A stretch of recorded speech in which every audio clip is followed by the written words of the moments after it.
Muitas vezes nós falamos, ou é falado, do luto das pessoas que ficam vivas, né? Dos vivos. Mas será, Gabriela, que os desencarnados, os mortos, também passam por um processo de luto?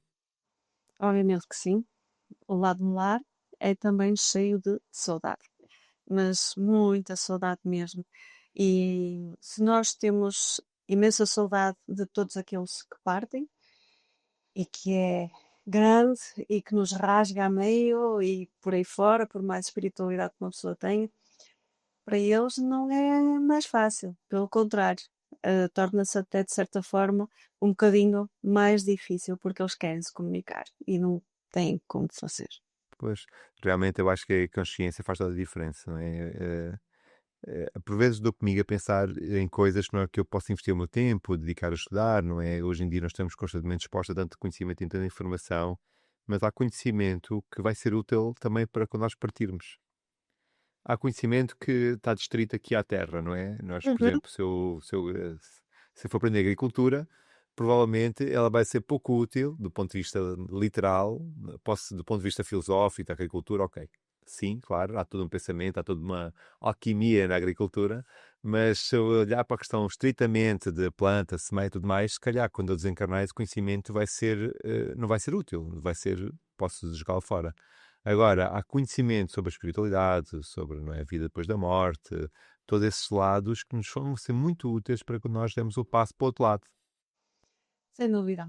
E achei piada à questão da agricultura, porque efetivamente nós até podemos ser espetaculares nessa área ou em todas as outras áreas e até mesmo na área científica e por aí fora, e isso não nos vai levar, digamos assim, uma bagagem de conhecimento para nós fazermos a passagem.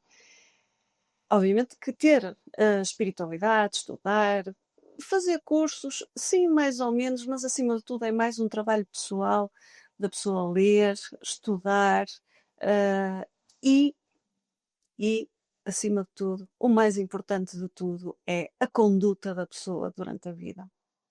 A conduta é o que vai fazer com que a pessoa possa ter uma passagem mais leve ou menos leve. E depois, obviamente, todo o resto ali à volta, todos os outros que a vão amparar, ou se não tem amparo, ou porque a sua vibração não é tão fácil, então acaba por ir para um local menos bom.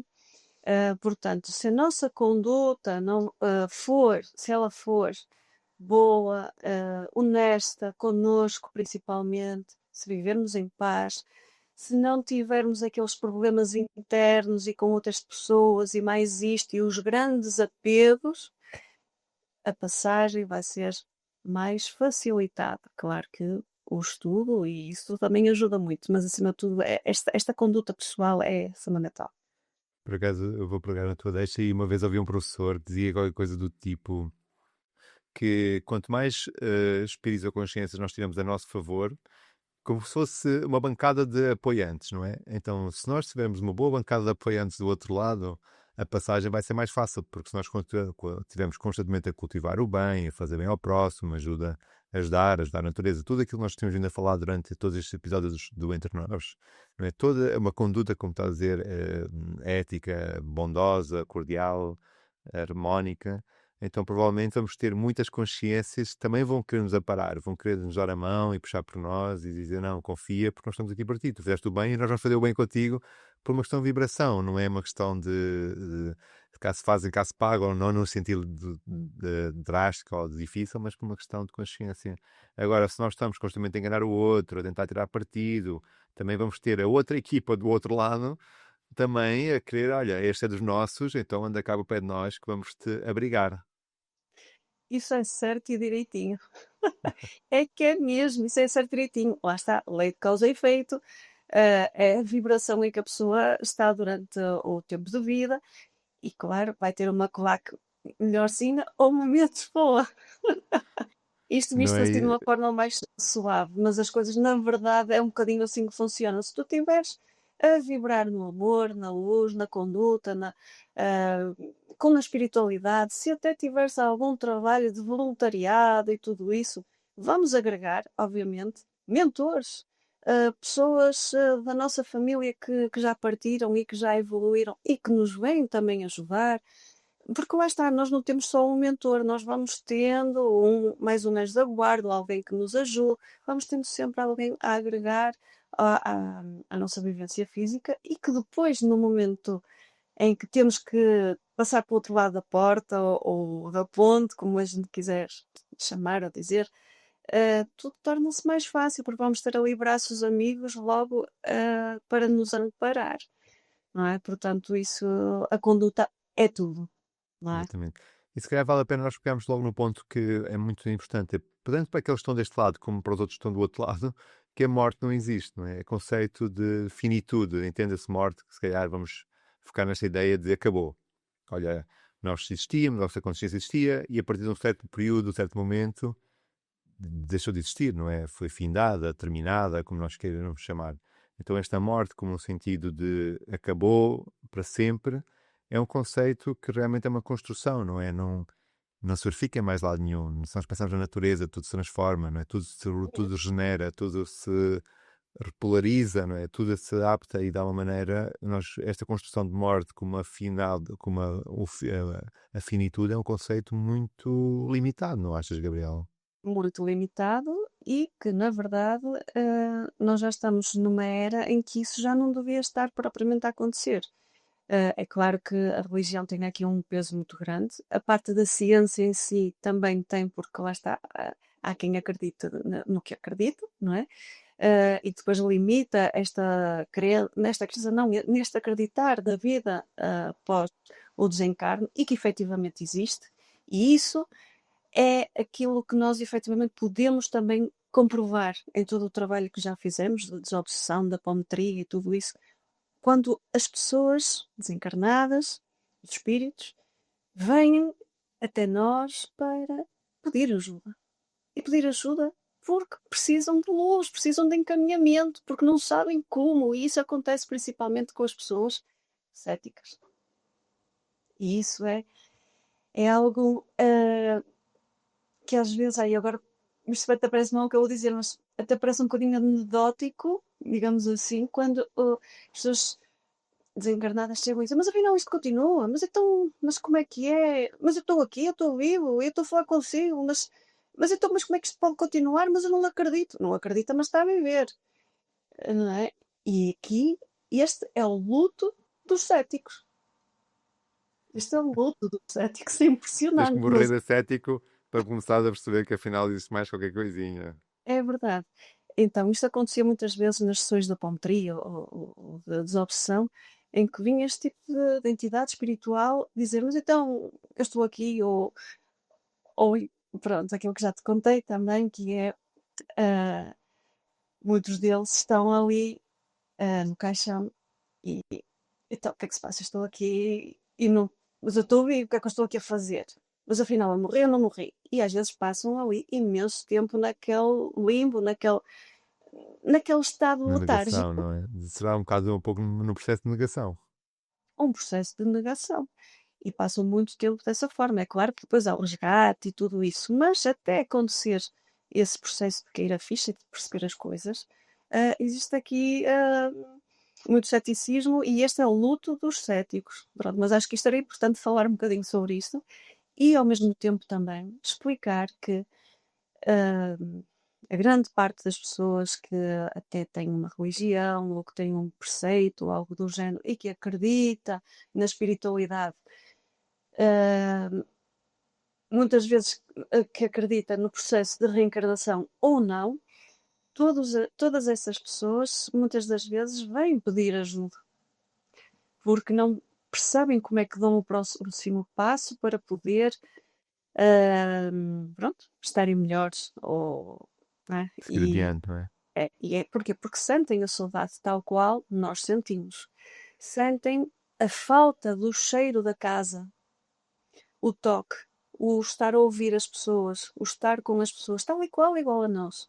E muitas das vezes, mas eu queria falar com os meus, mas eu vejo-os a chorar. Eu vi o meu funeral. Isto é difícil para eles.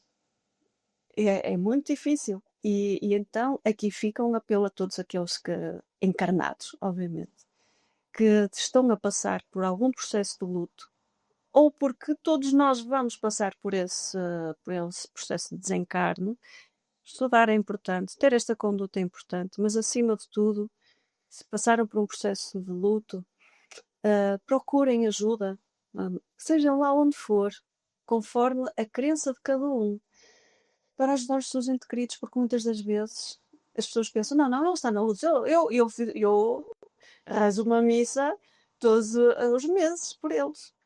Isso não serve de nada. Ou eu mando muitos beijinhos e gosto deles, mas também choro também muito.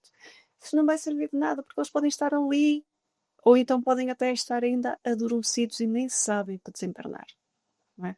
Então, era interessante as pessoas pedirem ajuda, nesse sentido, para ajudar os seus entes queridos a saber como é que está esse processo. Ou então, se eles próprios dizem, finalmente algum familiar meu percebeu que eu estou a precisar de ajuda.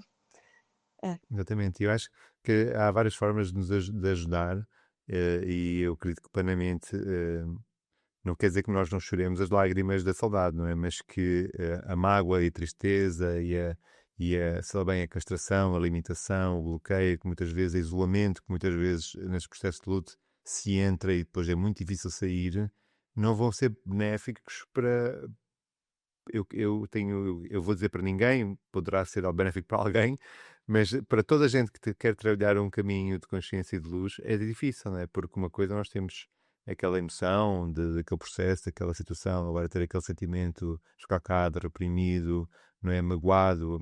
Eu estava a lembrar daquelas pessoas que vestem preto de não sei quantos anos, então não quer dizer como é que seja o problema não tem a ver com o preto, não é? Tem a ver não, eu agora alguém desencarnou, eu não posso sorrir, eu não posso festejar, eu não posso me divertir, eu não posso, porque fica mal, não é? Então que há pouco falavas, esta questão da religião que veio de alguma forma associar a morte a tantos processos que não são prósperos, não libertam, não vivificam, não é? Não apontam caminhos.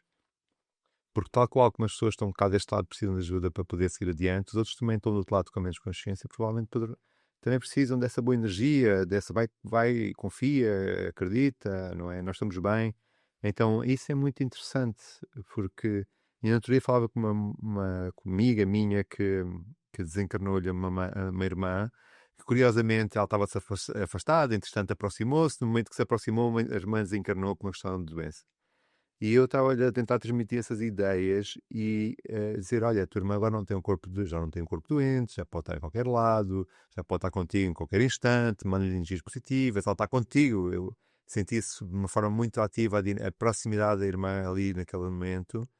E o que é que acontecia? Ela, por um lado, precisa, se nós víssemos a cabeça, por um lado, ela acredita naquilo que eu estou a dizer porque ela está a perceber e sente a presença, sente a energia, sente o que está a acontecer, mas por outro lado, há um lado dela que nega. Não, eu tenho que ir pôr nada contra, pessoal, mas um raminho na campa porque fica bem para as outras pessoas verem que eu vou lá pôr o raminho.